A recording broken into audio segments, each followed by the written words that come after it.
And welcome in our guest this week, Gary Washburn of the Boston Globe. What's up, Gary? What's going on, bro? What's up, people? How y'all doing? Gary, have you been doing, Gary Washburn? Last time you're out of your cave? It's been a minute. It's been some time. So yeah, I just been trying to get work done at home, and I was at the arena last week. So I get out every now and then, but not like I used to.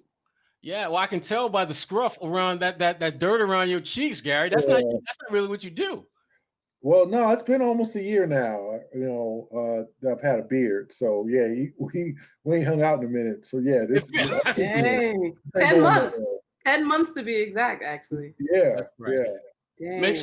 Makes me wonder how our good friend Jason Tatum is going to look, even though it's only going to be in a few days since he's gone into quarantine. But Gary, I wanted to talk to you a little bit about Jason and just how the team has responded in his absence. Are you surprised at how they've been able to kind of, for the most part, continue on their winning ways without their best player? Yeah, I mean, he had a win over Orlando, who at times in that game just didn't look like they wanted to be there. The Knicks game was a little different. The Knicks came to play. Tom Thibodeau has those guys ready every day, and even though they don't have the greatest talent, they just played harder than the Celtics. And once the Celtics, as they don't hit shots early and don't get that momentum, it affects their defense. And I just think that was a kind of a clunker that you probably, quite honestly, you take and you just put it away somewhere and you forget about it. But I think they're going to have to get used. This is COVID season, so not everybody's going to be healthy all the time. This is the way it is. And if you're looking at the positive side of it, the good news is that your best player now is over it. He can move on and move forward, and you don't have to worry about that anymore. I'm not saying he can't catch it again, but I'm sure he'll take precautions and be better for it and learn from the experience. The same with Robert Williams, who practiced today with the team, and he had it also. So. But just think, I mean, it could be a lot worse. I mean, what's going on in Washington? 7 players have it. They haven't played in a week and a half. This is just COVID NBA. It's unfortunate, but this is kind of what we all expected when they were going to play outside the bubble. Mm-hmm. And you bring up a really good point. The Celtics themselves have already postponed a few games due to the health and safety protocol. So how do you foresee that affecting maybe even the rest of the season that we have? Yeah, they're going to make up these games. So a game with Miami, they're going to go to Chicago. I mean, but I think they're pretty fortunate. It's only been 3 games, and they can kind of pick up. The league hasn't made the second half of the schedule yet, and I'm sure they're going to have to figure this out and figure out when the season will end. I think they'll probably extend the season from probably what they wanted to another week to give all these teams time to play all these makeup games, especially teams like the Sixers and the Wizards especially are going to have to play a whole bunch of games, and Oklahoma City, and there's teams that have just been bitten by this, Miami. So, I think everyone's dealing with it the best they can. Now, the league turned around and put new rules in. These guys can have guests in their hotel rooms. I don't know how that's going to work. You should have been on the podcast for that one. We were reacting in fairly real time. It was hilarious. You can't go outside the hotel and take a walk. You got to stay. I don't know how they're going to regulate these dudes on the road. Now, right. I mean, some of these cities, I went to Detroit, one of Sherrod's favorite places. It was a ghost town. Like, literally, there was no eat-in restaurants. Everything had to be to go. So you were basically confined to your hotel room because there was really nothing to do. And that's kind of probably how a lot of these NBA cities are going to be, especially when they get to the West Coast and hit L.A. and the Bay Area, San Francisco, where they're really, have real restrictions in terms of COVID. So I just think this season's going to be different. I think the players understand, like, hey, I can't do what I used to do until this thing is over. So you hope that there's not too many more cases that come up. When I think about what you're saying about the NBA and some of the precautions that they're taking, it gets me to thinking about something that Adam Silver has been talking a little bit about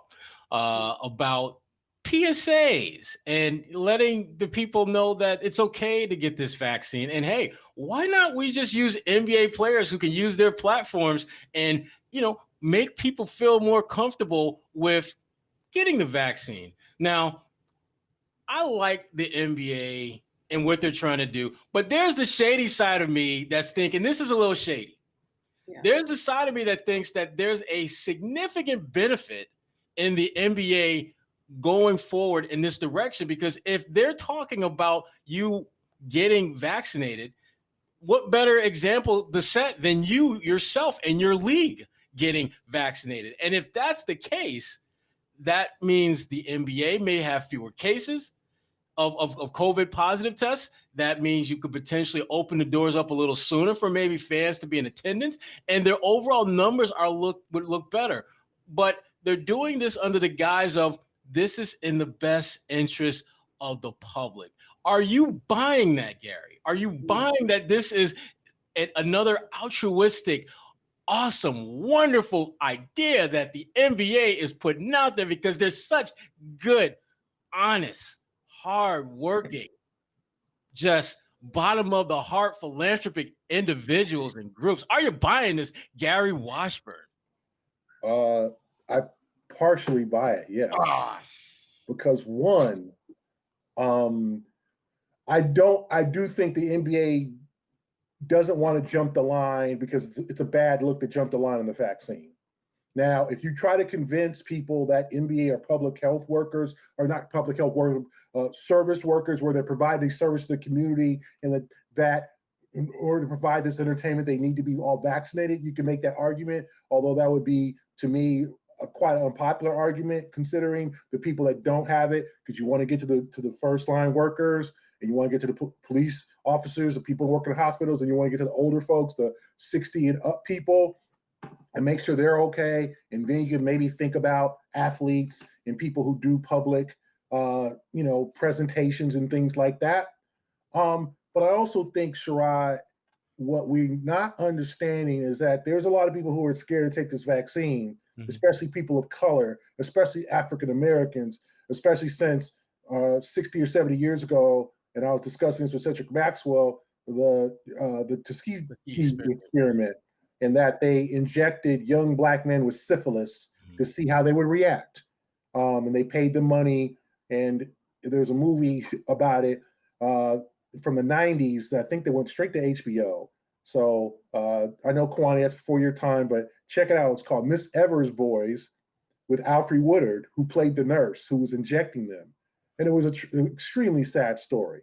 And I think there's still people who feel like they don't trust the US government with any type of injections and any type of, so I do think it does serve a purpose for players. And now you see the commercial with Kareem Abdul-Jabbar saying, hey, get vaccinated, because there's going to be people that are like, no, I'm not putting nothing, you're not killing me. And now, is that the right philosophy to have? I don't think so, but I can understand it, especially the older you are, the more you distrust the government, the more things you've seen of what the U.S. government has done and all these conspiracies. And you can turn on Netflix and watch all these specials about how the government set people up, and Nixon, and there's the MLK FBI documentary out now. I mean, there's all types of stuff to get you all fired up about America, right? So I do think it does serve a purpose. I'm not going to say the NBA is trying to hustle us, but do I think that they want to get in front of the line to get vaccinated because they want to continue the season? Of course. I think Major League Baseball is going to want to do the same thing. The NFL is almost done with its season. But I do think that it's important for some of these folks to come public and say, hey, it's okay to do this vaccination. Yeah, but again, the skeptic in me is looking at how this benefits so many people in the NBA if they start doing more and more of these PSAs where athletes have actually been vaccinated. Which, again, the point that you make about raising awareness, Gary, is a valid one, and it's legit. But I can't get past the fact that the NBA at the end of the day is about making money, and they've lost a ton because of COVID-19 restrictions, limitations, and the virus in general. Frankly, this is a means of potentially fast tracking their way of getting some of that money back. And I can't ignore that, but I will rent the idea that they're doing this for the common good. But I can't ignore the fact that they're trying to get that cheddar too. Of course. I mean, but also I think you have it's not even the games, it's getting fans into the games. But let's be honest, if TD Garden or wherever said, hey, we're opening up to fans, how many people are really going to show up? Like, really? It's going to, I mean, unless they offered free tickets and free food, okay, now they could do that. Could do that. If they offered free tickets and free food. Some chicken wings. Huh? Okay. Yep. How many people would come out and go to the game and risk being potentially infected? Now, you'd have, let's say they wore a mask, and let's say they said, okay, we're only going to let 6,000. Like, you still would have people like, no, man, I'm not going. Like, even diehard Celtic fans. So I do understand your skepticism, Sherrod, but I also think that it's about getting fans into the arena, and I don't think that's going to happen this season. Mm-hmm. I agree with Gary, though. It's definitely twofold. I understand, Sherrod, that we're looking at these players. They are essentially $1 million assets. So the teams would be like, all right, I'm trying to protect my asset. But we look at the numbers from the COVID-19 cases that affected the Black and brown community, and obviously the historical disparities when it comes to Black communities. And you're like, okay, these are majority Black players, and whether we want to admit it or not, they do have influence on our society. So if you do have them set up as a prop essentially and take the vaccine and kind of prove like, okay, we can do this, Black and brown people, you should consider at least taking the vaccine. Again, I understand the skepticism, but I could see both sides. And I definitely do think it is important that they are, if they're doing it for the right reasons, that they continue to use their platform to do so. Yeah, I'll buy that. But again, I'm looking at them with a side eye as they go about doing it. I'm just letting y'all know. As you should with any billion-dollar corporation. They're always going to be about their money, whether there's some good intent hidden behind it. True. Now, with COVID being what it is, it's forced Brad Stevens to kind of tweak some things a little bit. He's got to throw some cats out there. He probably wasn't planning to throw out there as much as he's had to.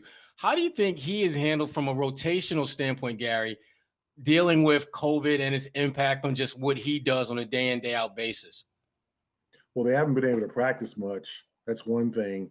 But if I were him and I'm thinking he's doing the right thing, I would use it as a time to just see what guys have, like the Aaron Neesmiths. They need to find out about some of these guys. I think Javonte Green, he's came back from his, he had some COVID issues. I don't think he had it, but I think he had contact tracing, and he's played well. Like, you have to see what you have from this bench. That's not Taco Fall. Yeah. Like, hey, we saw Taco hit an almost 3-pointer. Yo, who is he? Put it on the ground. Went to the cup. Two-hand dunk. Like, we wouldn't have seen that if guys hadn't have been out. So I think he has to find out, and this is a good time. Like, let's say no one's running away in the East. Brooklyn's had its issues. Milwaukee has its issues. Philadelphia has its issues. The Celtics are okay for now. They must say they give away games, but they can get to this point where they are seeing what they have, because they got to give, like, I always point to like an Aaron Neesmith. They got to get him out there to see if he can help this team this season. And, because we already know Pritchard is going to help. He's helped. Pritchard is way ahead of the curve.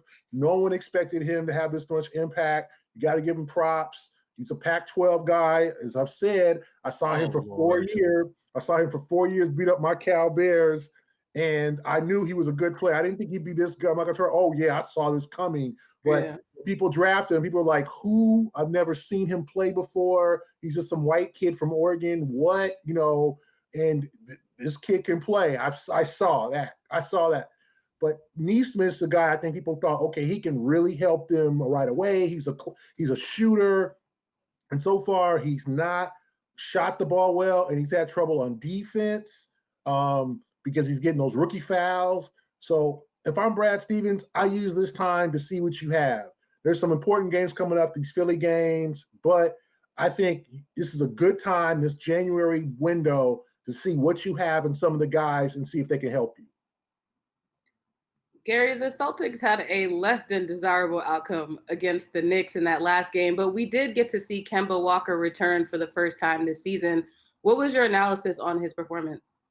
I thought he was okay. I mean, he was 3 from 13 from the field, but you're focusing on whether he looks nimble and he has that quickness to get to the basket. In the bubble, he was a step slow. Teams focused on him. That Toronto series really messed with his head. The boxing one, they're like, let's cut out the head of the snake. Let's make someone else beat us kind of thing. And it almost worked. The series went 7 games. And I think that affected him. Now, he had a couple of good games against Miami. He wasn't bad against Miami, but he was obviously not himself physically. So you hope that now he turns back into Charlotte Kemba, because I think last year he was battling that knee thing too. You hope now he says he's completely pain-free. He got the knee procedure. He took almost 3 months off. Let's hope if you're the Celtics that he's ready to go. He can get into the paint, set up his teammates, develop a good chemistry with Tristan Thompson, let's say off the pick and roll, give Tristan some easy buckets, get into the paint, throw it out to Tatum, throw it out to Brown, throw it out to even Tice or Marcus Smart for the occasional three-pointer, and just kind of have a positive impact on the offense because they need to score. I don't know. The defense, I'm not sure is up to the par of the last couple of years. They're gonna have to score points in this league. I mean, you're gonna be playing against Brooklyn. Brooklyn gonna throw up 125 without even trying.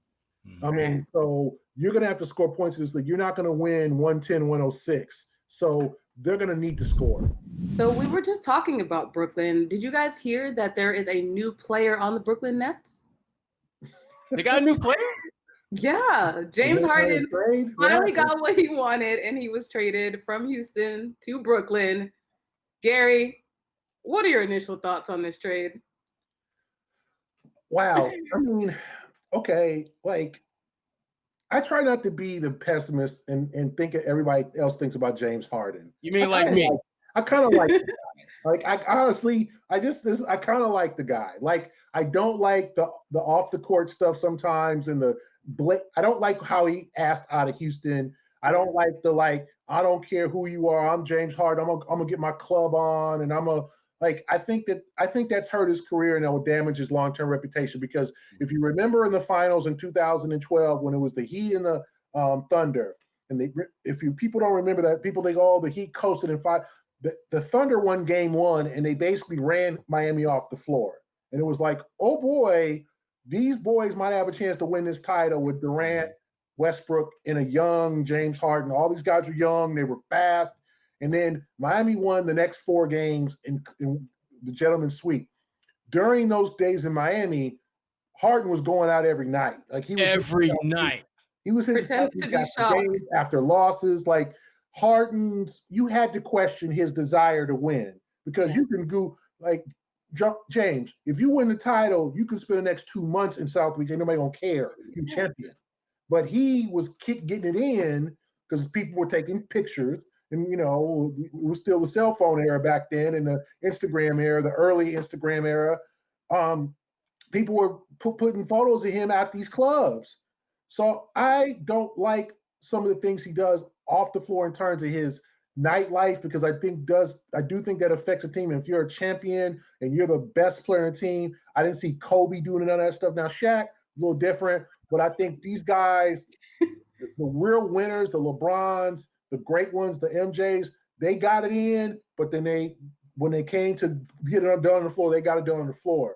So I don't like the way he exited Houston, but I think, hey, if the guy wants to win now, if he said 31 and saying the only thing I don't have is a title, I need to get up out of here. And he was right. The Rockets weren't good enough. I mean, let's just be real about it. Yeah. I mean, he called out his teammates. It ain't right. I get you when he shouldn't have said that, but I think he looks at his career and says, I'm not getting any younger, because we all know unless James gets in remarkable shape, he's not playing until 37, 38. He's 31. He ain't LeBron. He's, we saw him out of shape on the floor during last week or whatever. I mean, you saw that meme of the big wrestler You see that meme, Kwani? I saw all of the memes. They were hilarious. Wrestler, I can't remember, Mark Henry, and he looks kind of like Harden with the beard. And they were like, James has he had a Brooklyn like jersey on. James has finally got like. We all know that James's career, his window is closing. Okay, he's not going to be the elite player unless he really physically takes care of himself at 35, 36. He's got to win now. And this was his best chance to win. I think the Brooklyn Nets gave up too much, though. The Jared Allen bothers me. That whole DeAndre Jordan, like, let's get DeAndre because he likes KD. And then let's integrate DeAndre because we want him to play because we want to be happy because we want to keep KD happy. Yeah. And then we're going to trade away a 22-year-old big who can protect the rim and rebound over 32-year-old DeAndre. And as we all know, like, Father Time is undefeated. DeAndre ain't 2011, 12, 13 DeAndre, where he was just dunking on dudes left and right. And it was a sad thing on a side note, that I watched over the 2 games the Celtics played the Pistons is Blake Griffin. And Blake, oh my God, he can't. Oh my goodness. Yeah. I mean, last night, literally, they put him on. He was the Pistons needed a critical basket. I know this is off the top. I'm just talking. No, but you're good. A critical basket. Miami literally stuck Duncan Robinson on him, and Blake couldn't score on a post on Duncan Robinson. We ain't talking about David Robinson. No, we're talking about Duncan. No, we ain't talking about former Chicago Bull Eddie Robinson. Oh wow! We're not talking about Glenn Big Dog Robinson. Okay, we ain't talking about Glenn Jr.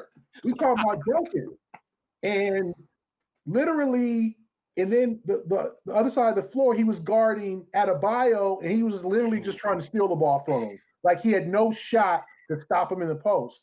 So Father Time, that just lets you know Father Time's undefeated. All these guys that we we've seen grow up in the league, who came in 2009 and 10. And I know Kwani is like, damn. I grew up with. Yeah, you grew up with. I was in high school then, yeah. Like, and we were all still veteran reporters. We've seen them and we think they're still young. Right. They're 30 now. They are not. I mean, I remember I covered KD as a rookie. And when I saw he was born in 1988, I was like, oh my God, that is like ridiculously young. Now KD 32. Like, I'm like, what the heck? Like, I remember just like KD, old KD now, right? Like he's still in his prime, but he's 32 years old. Steph, 32. All these dudes gonna be 30, like Father Time. So I get Harden wanting to get out and win. Let's see. And he seems like in the right situation, he can be a team player. Now, I don't know how Kyrie's going to integrate into this, but for the first 2 games, I've been impressed with Harden. Harden's going to pick his moments because he knows KD is going to want the ball. And then they're feeding Joe Harris, who is going to just have all these open threes because you're not going to be able to double him. You're going to have to double either Harden or Durant, and then Joe's going to get all these open threes. So I like what I see so far. I like Harden. Like, I don't think as low about him as other people do, but would I think it'd be cool to see him win a title if he does the right things? Yes. Well, go ahead, Kwani. Yeah. So you mentioned that we've seen the KD and Harden duo, which looks pretty good for the Nets, but we have a new game and it's called Fill the Lane. Excuse me. And the first question is, the first game that we will see KD, Kyrie, and Harden is you fill the lane.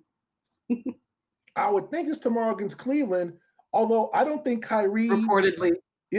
I don't know if Kyrie's played in Cleveland since he left for Boston. This is the first game against his first game with the Celtics. Yep. Gordon got hurt. Yes, exactly. He literally was like... yep. Mm-hmm. I took pride in taking note of every Cleveland game when he was in Boston too. I was like, here's another one. This is convenient. I think Kyrie's going to need some additional conditioning that will keep him off the court until after Cleveland. I have a feeling that's going to. I think the pressure is on him to come back. I mean, you saw him today in his press conference on Tuesday. Mm-hmm. I mean. And I think I was talking with you guys about Kyrie before. And like, I don't dislike Kyrie. I do not dislike Kyrie. I think he's a different dude. I think he does not know, and a lot of people are like this, not a lot, but some, that they don't know what makes themselves happy. Their happiness is so fleeting. 1 minute it was, I want to win a championship. Then he said, I wasn't really happy winning. And then he didn't want to be the understudy to LeBron. Then it was, I want to go to Boston. That's where my dad played college ball. I have great memories there. He has great memories there. And we bought it. I want to play for Brad Stevens. He's a great coach. I mean, if you allow him, he would love to return for another year. But I digress. Who? Continue. Kyrie? Yeah, remember he told the fans that if they would allow him. Exactly. So that was wink, bamboozled, and led astray. Where's Stephen A when you need him? Yeah. I'm not happy in Boston. I don't like I can't be a leader. This thing. I want to go home. So all of a sudden he was this huge fan growing up. I don't remember hearing anything about that. All my, jerseys in my heart, New York. So now, and then he does this. Which I understood that one. That was the one I was like, you know what, I could get on board with it. You want to be closer to home. I get it. But at the same time, it felt dirty. You have to hope that makes him happy. Exactly, Let's, and it's like, does he seem happy now? Like, and let's say he has some personal stuff, then it's different now that I'm playing at home. Well, you want to play at home. Some players, as you guys know, don't want to play in their hometown. No. It's actually harder as a player. It's been like that for years. Like do not trade me to LA. Yeah. No, my mama, my uncle, no. Everybody gonna be asking for something. Yeah, exactly. I'm good. Now there's the Kawhi and the Paul Georges and the guys who want to play in front of their home fans. But you ask a lot of these brothers off the record whether they'd like to get traded to the place they grew up, the answer will be hell no. Right. Keep me here because my family off the chains. So if I'm, but Kyrie, you just hope that he can get his mental together, play good basketball, and whatever happens, happens. I know he's gonna finish his career with a lot of people misunderstanding him, with a lot of probably potential, not enemies, but people who dislike him. And I get that. I don't dislike Kyrie. He's a handful. Like he's a total handful. And you hope that does not take away from the fact that he is extremely skilled player. We saw him close up for 2 years. And when he's on, when that 3 ball is dropping, he's throwing those high floaters off the glass. He's spinning and turning. Like he is brilliant. But we don't see it enough. He was hurt. He was hurt most of last year. Now he took a 7-day break.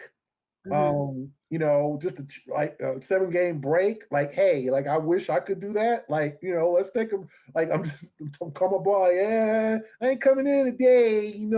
I see you when I see you. Though I let you know how I'm doing. Like, and okay, well, let us know. My goodness. But hey. That's the way of the world, and I just hope that he can find that happiness. That's all. I do want to give him some props, though. As negative as the press coverage is for him, and that's not to say that he hasn't set himself up for that negative attention. It was recently reported that Steven Jackson said that Kyrie just bought a house for the family of George Floyd, who we know was killed last year. So in the midst of the chaos, there is a lot of good that comes out of him. I think he doesn't get enough credit for the good that he does, even in Jersey, in his hometown. So I do want to give him a little light for that because that's that Jersey. I did appreciate it. I gotta give the Jersey love because he does get so much slack. It's like Jersey he's doing good. Jersey. Wow. She's coming at my whole life for no reason. Here's the thing about Kyrie, though. His heart, I've never questioned. It's always in the right place. Absolutely. It's when you go north of his heart that problems arise. To your point, Gary, him taking 7 games off, to me, it's not a big deal, except you start looking at the receipts and you realize he didn't reach out to his coach to let him know he was taking time off. That's the issue. And people are trying to make this pay time off analogy. And it's like, all right, but if you're asking for PTO, you usually let your boss know in advance. Like, hey, can I get 7 days off? That's the comparison that people need to clarify. Like, it's okay to take a break. We all need mental health days if that's the case, but you have to tell people. Unfortunately, whether you will like it or not, as a $1 million player, you have to let your boss know where you're going before you make these moves.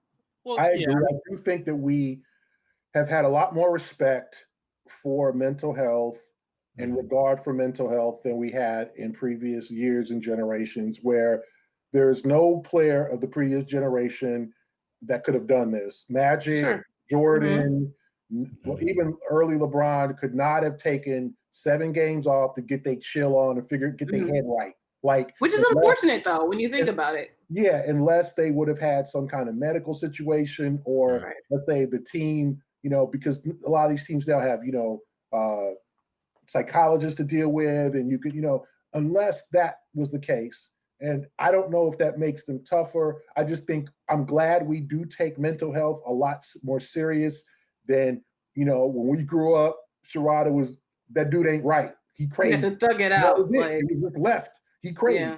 There was no ADHD. It was, boy, you eating too much sugar. You got the sugars. Why you running around like that?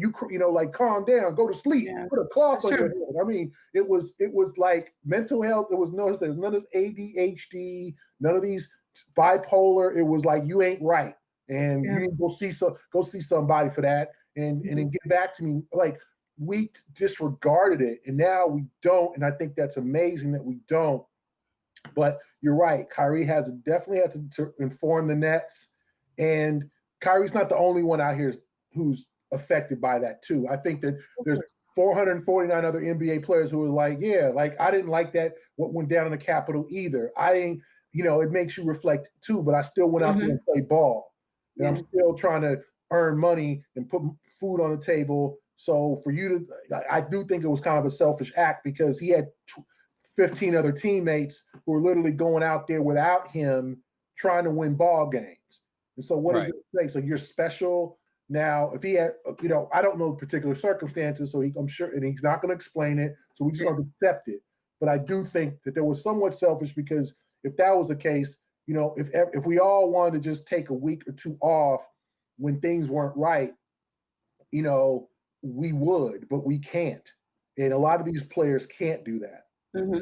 Yeah, I mean, that's, to me, was the crux of my issues with Kyrie. It was just a very selfish act. It put whatever issues that you were dealing, not just in front of those surrounding you, but in place of every other issue that could be out there. And you're right, Gary. I mean, a lot of players, that I've reached out to, they were noticeably affected by what happened, at the Capitol building.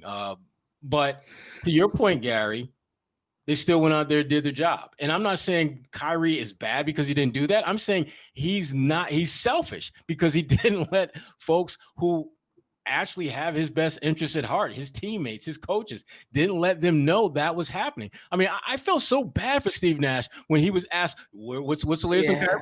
I have no idea. I haven't talked to him. I reached out to him, but he didn't get back to me. I'm thinking like, damn. I also think it lets people know that as much as Kyrie's a great player, not every great player is meant to be a leader.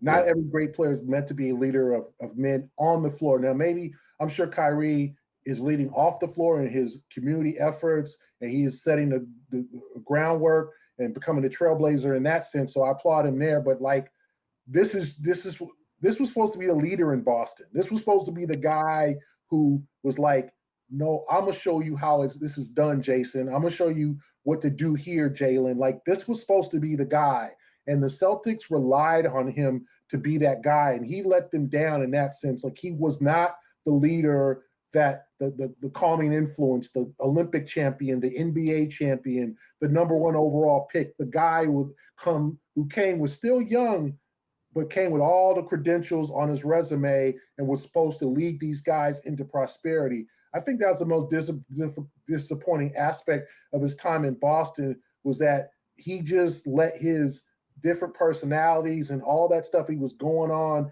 affect how he interacted with his teammates. The entire conversation with KD at the All-Star game, basically, we need to go play together. We need to make this happen. And then he denied it. I mean, things that just went down in Boston. I know the Celtics are not unhappy that he left. Well, listen, we spent way too much damn talking about Kyrie Irving. We have. Shifting the focus back to the green team, Gary.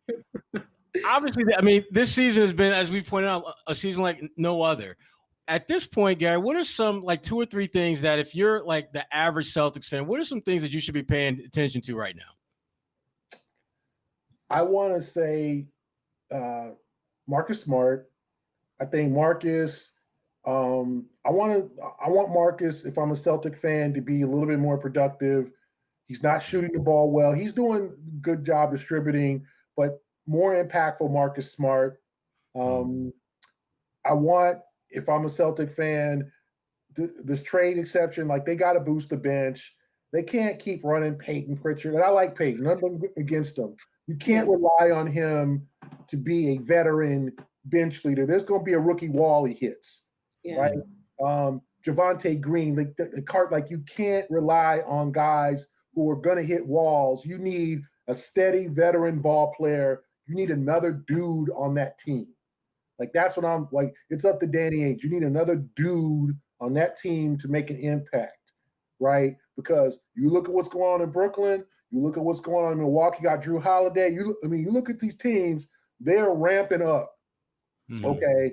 And if you're the Celtic, and even Indiana's a solid club, right? Indiana's hopefully they get LeVert back from his situation quickly, and he's ready to go. They're not to be slept on.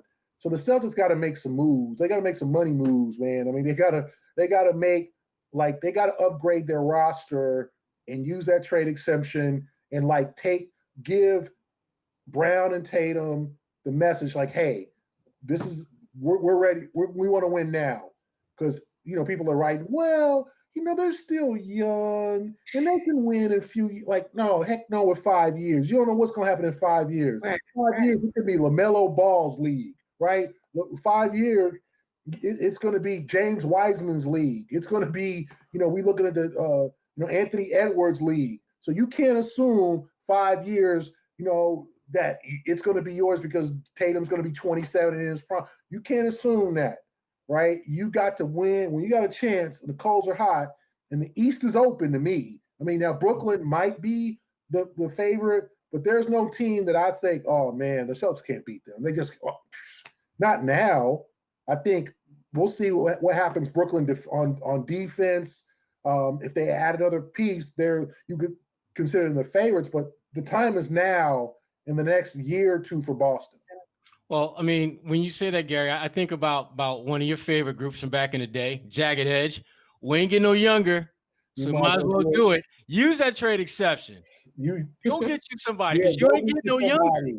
I mean, I think the Celtics, in as much as we remember all these assets they got, starting with the Brooklyn trade 8 years ago, they were supposed to turn these assets into big-time players, and I think they drafted Jalen with it. They drafted Jason. Much respect. But there's also James Young. There's also plenty of guys that got used that Gershon, Ante Zizic. Like there's also a bunch of guys that got wasted because the Celtics didn't want to use all these picks, and they pretty much have. And they've got to do something. And if it's taking a chance, and if it doesn't work out, it doesn't work out. Like I think GMs, a lot of these GMs are so afraid. Oh, if I get, it might not work. Well, if it doesn't work, you keep it moving. You've got Brown and Tatum and Walker, right? Like you've got the core there, and you got Marcus Smart signed. You got Tristan Thompson till next year. Like you've got your core, so you're not taking a major chance. Now trading for Harden and trading Jaylen Brown for Harden, that would have been a major risk. But you've got to let your roster know that you're going to give them what it takes to win ball games. Right now, the Celtics can compete with anybody, but can they beat anybody? Good point. Okay, mic drop. I said, okay, mic drop. Exactly. He obviously was reading the shot clock because he was ready. As we wrap this up with Gary Washburn, Gary, just is there any content that you want to promote, talk about that you got coming, whether it's with the Globe or that little novel you and Mark J. Spears together? You wrote a book. Yeah, we have a book called The Spencer Haywood Rule. It's on Amazon. It's about the life of Spencer Haywood. If you don't know who he is, Google his name. Go read it. Yeah, and he was the first person to ever leave school early, and he went to the Supreme Court to do that. I think we take for granted that with LeBron and Kobe and Durant and all these guys coming straight out of high school or one and dones, that was a right. Back then players had to be 4 years after high school. Now, you didn't have to go to college for 4 years. It's like the club. You ain't gotta go home, but you gotta get up out of here. You had to wait at least 4 years. You ain't got to go to college, but you can't come to the NBA yet until 4 years after your high school class graduated. And Spencer fought that rule successfully in the Supreme Court, and obviously paid a heavy price throughout his life for it. And also have a podcast. I'm gonna have you guys on as guests eventually, called the Washburn Files. And we talk. Okay, you fancy. Yeah, this week's edition was with Cedric Maxwell, and if you guys know Ced, and you guys know Cedric, it's going to be plenty of laughs, smack talking, and a lot of old stories. Some there might not be entirely true, but you got to weed out the truth. Yeah, about me, especially about me. Some of the things he sees his way. So that's what I have working, and just continue Celtics coverage for the Globe. All right. You busy. All right. Mr. Busy Man, Gary Washburn. Hey, Gary, listen, thanks a lot for being on the A-List podcast. Good stuff, my friend. Good stuff. I appreciate it. And I won't hold the fact that I never hold the fact that you went to Cal against you. I could, but I won't. Greatest school in the world. Greatest school in the world. According to you and Marshawn Lynch, huh? Right. Exactly. Any school with Marshawn Lynch, I'm down for it. So, Mr. Skittles. And Aaron Rodgers, too. Don't forget that. We got a quarterback in the semifinals here. Yeah, he about to go down to the GOAT, though. You know that. We'll see. That. Yeah. Tom Brady ain't playing. We'll see. Tom Brady ain't playing. Tom Brady revenge tour. Exactly. Gary Washburn of the Boston Globe. Thanks a lot for your time, my friend, and we'll catch up with you around the way, my man. Thank you, people. I will talk to you guys soon. All right. Thank you.